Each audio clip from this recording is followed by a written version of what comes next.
पिछले 10 दिनों से मैं जेल के बाहर हूँ और मुझे बड़ी सुकून की नींद आ रही है। 6 महीने मैं जेल में रहा। कुछ दिनों तक मुझे आइसोलेशन में रखा। प्रधानमंत्री जी ने शायद अगर ये मौका नहीं दिया होता तो मैं अपने आप से मुलाकात नहीं कर पाता। मैं उन तमाम महापुरुषों से मुलाकात नहीं कर पाता। मैं उन तमाम क्रांतिकारियों के साथ बातचीत नहीं कर पाता जिनके बारे में मैं सुनता था, कहानियां पढ़ता था। उनसे मेरी मुलाकात हुई।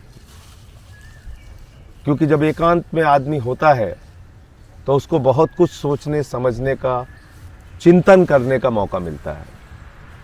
मैंने नेल्सन मंडेला जी से मुलाकात की।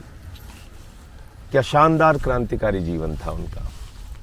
मैंने शहीद आजम भगत सिंह जी से मुलाकात की। 23 साल का एक नौजवान कैसे हिंदुस्तान की आज़ादी के लिए अपना सब कुछ न्यौछावर कर सकता है, ये जाना उनको पढ़कर। मैंने अशफाक उल्लाह जी से मुलाकात की। रोशन सिंह, राजेंद्र लहड़ी, राम प्रसाद बिस्मिल, पता नहीं कितने क्रांतिकारी जिनके बारे में पढ़ा, जाना, काला पानी के दस्तावेज पढ़े। और तब ये लगा कि 30 साल से जो समाज सेवा, राजनीति के माध्यम से लोगों की सेवा कर रहा था, शायद मेरा रास्ता सही था। और गांधी जी को पढ़ा तो ये जाना कि हम तो सही रास्ते पे चल रहे थे। शायद ये 6 महीने के जेल का सफ़र नहीं होता तो मैं ये नहीं सोच पाता कि मैं जो कर रहा था, जिस संघर्ष के रास्ते पे चल रहा था, वो कितना सही है या गलत है।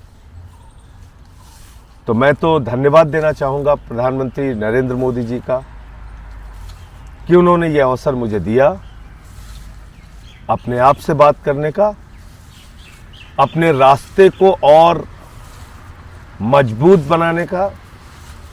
मैं 6 महीने जेल की यात्रा से और तप कर निकला हूं आगे के रास्ते को तैयार करने के लिए, आगे के रास्ते को और मजबूत करने के लिए। और एक बात मैं और कहना चाहता हूं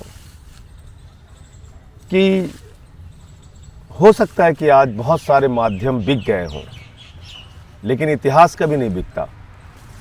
इतिहास में वही दर्ज होता है जो आप करते हैं। क्या सच है, क्या गलत है, ये लोग तय करेंगे।